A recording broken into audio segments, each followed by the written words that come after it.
আসসালামু আলাইকুম রহমতুল্লাহ। ওয়েলকাম করছি Anis agro farm Facebook page এবং ইউটিউব চ্যানেল থেকে। তো আজকে আপনাদের মাঝে যে ভিডিওটি নিয়ে আমি হাজির হয়েছি সেটা হলো, আমি কিছু যাবৎ বাইরে থাকার কারণে মানে ঈদের পরে ছুটিতে গিয়েছিলাম এক জায়গায় ঘুরতে। তো ঘুরতে বলতে দিনাজপুরে গিয়েছিলাম, একটু খেলাধুলা পছন্দ করি, দ্বিতীয়ত ঘোরাফেরা হবে সে উদ্দেশ্যে দিনাজপুরে গিয়েছিলাম। তো দিনাজপুরে যাওয়ার পরে প্রায় আজকে অনেক দিন পর বাসায় আসলাম, 10 দিন পরে। তো আজকে বাসায় আসার পর আমি যেটা দেখলাম আর কি, যে আমার ফার্মে 12টা বাজে গেছে, এক কথা বললে চলে। চলেন তো ভিডিওর সঙ্গে থাকুন, বিস্তারিত দেখাবো ইনশাল্লাহ কী কী সমস্যা হয়েছে এবং উন্নতি থেকে অবনতিটা বেশি হয়েছে সেটা আপনাদের সাথে শেয়ার করবো ইনশাল্লাহ। আসলে ফার্মিং সেক্টরে যদি কেউ যদি না থাকে, মানে নিজে হাতে তদারকি না করতে পারে, তাহলে সেটা অন্য কেউ যতই তদারকি করুক না কেন সেটা নিজের মন মতো হবে না এবং সুস্থ থেকে অসুস্থই সবচেয়ে বেশি হয়ে যাবে আর কি। চলেন তো ভিডিওর সঙ্গে থাকুন ইনশাল্লাহ, বিস্তারিত দেখাবো। নামাজ বাদ দিও না বন্ধু, দুনিয়ার জীবন থেকে আখিরাত উত্তম। তো ইতিপূর্বে আপনারা জানেন যে আমার একটা তোতাপুরি ছাগল ছিল, এইটা একটা খাসি আর একটা তোতাপুরি ছাগল ছিল আর কি। তো যাই হোক, এখন আমি না থাকার কারণে, আমি যেদিন গেছি তার 2 দিন পরে আমার তোতাপুরি ছাগলটা হঠাৎ স্ট্রোক করে মারা যায় আর কি। মানে এতই গরম ছিল যে জ্বর ছিল, পরে পশু হাসপাতাল নিয়ে যাওয়ার পর আলহামদুলিল্লাহ ভালোই ছিল। আমি যখন নিয়ে গেছিলাম ওষুধ ট্রিটমেন্ট করাইছি, করার পর সুস্থ রেখে গেছিলাম, হঠাৎ করে আবার সে স্ট্রোক করছে। স্ট্রোক করার পরে তোতাপুরি ছাগলটা মারা যায় আর কি। আমার অনেক শখের ছাগলটা ছিল। যাই হোক, এই আর কি, এখন এই খাসিটা আছে আলহামদুলিল্লাহ। এই আর কি অবস্থা। আর এই যে এখানে আপনারা জানেন যে এখানে একটা কবুতর করছিলাম, ঘর সুন্দর করে করছিলাম, মানে ঘরের কবুতরগুলোকে বাইরে দেওয়ার জন্য এই ঘরটা তৈরি করা আর কি। তো এইখানে সবগুলো কবুতর থাকে না, 2-3 জোড়াগুলো থাকে, আর বেশিরভাগগুলো বাইরে থাকে আর কি।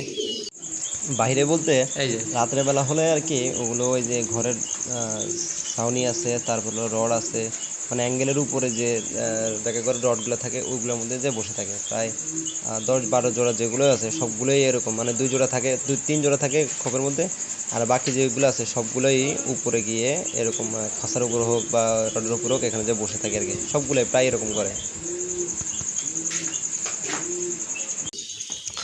এই আর কি অবস্থা। আর এখানে কবুতরগুলোকে সেটআপগুলোকে এখানে নিয়ে আসছি আর কি। এই যে কবুতরগুলোকে এখানে নিয়ে আসছি। আবার আরেকটা প্রবলেম হচ্ছে, মানে যাতা অবস্থা চলতেছে আর কি। এই যে র্যাবিটটা, হল্যান্ড অফ র্যাবিটের মেলটা আর কি, এটা হঠাৎ করে স্ট্রোক করে এমন একটা অবস্থা, মানে ওর মানে শরীরে শক্তি নেই, এমন একটা অবস্থা, দাঁড়াইতে পারতেছে না, মানে কোনোভাবেই সোজা হতে পারতেছে না, এমন একটা অবস্থা। মানে এর আগেও আমি স্ট্রোক দেখছি, কিন্তু বাট এরকম একটা মানে দুর্বল হয়ে যাবে তা কখনো ভাবতে পারিনি আর কি। একদম নড়বড়ে অবস্থা আর কি, মানে কোনোভাবেই সোজা করে যে বসাবো, মানে গরমের তাপে, মানে যেটা বলার বাহিরে, এতটাই গরম পড়তেছে 40 ডিগ্রি 41 ডিগ্রি আর কি, যেটা ফার্মের জন্য খুবই ক্ষতিকর আর কি।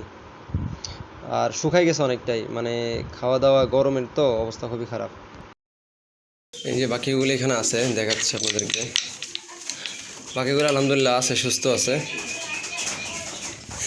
এই যে এটা ফিমেল, এইটা ফিমেল, ওইগুলো ফিমেল। ওই যে ওই পাশেরটা ব্রোকেন কালার যেটা, ওটাও ফিমেল। এই যে ইয়েলো কালার যেটা, এটাও ফিমেল।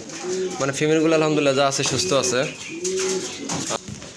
একবার অনেক শখ করে নিয়ে এসেছিলাম, বাট না থাকার কারণে কত ক্ষতি হলো। মানে ফার্মিং সেক্টরে যদি কেউ না থাকে তাহলে অনেক বড় প্রবলেম। এটা মেইন একটা প্রবলেম, শুধু প্রবলেম না, অনেক বড় একটা প্রবলেম।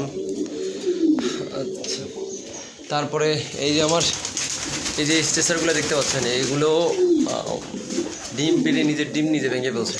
এই জোড়া ডিম ভেঙে ফেলছে, তারপরে এই জোড়ার ডিমও ভেঙে ফেলছে। এই যে এই ইয়েলো কালার যেগুলো, ব্ল্যাক কালার যেগুলো, ব্ল্যাক স্ট্রেচার যেগুলো, এগুলো নিজের ডিম নিজে ভেঙে ফেলছে। এগুলো ডিম পারছে, দেখা যাক এখন জমে কিনা, কারণ যে পরিমাণে গরম পড়তেছে অবস্থা খুবই খারাপ এই আর কি। তারপরে এই যে আমার মুরগিগুলো দেখতে পাচ্ছেন,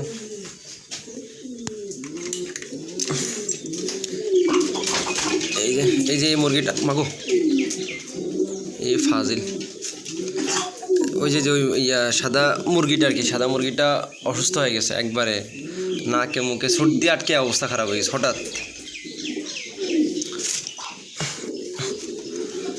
মোরগটা আছে আলহামদুলিল্লাহ, এই মুরগিটা আর এই মোরগটা আলহামদুলিল্লাহ ঠিক আছে, কিন্তু ওই মুরগিটা অবস্থা করুন, একবার অবস্থা খারাপ হয়ে গেছে।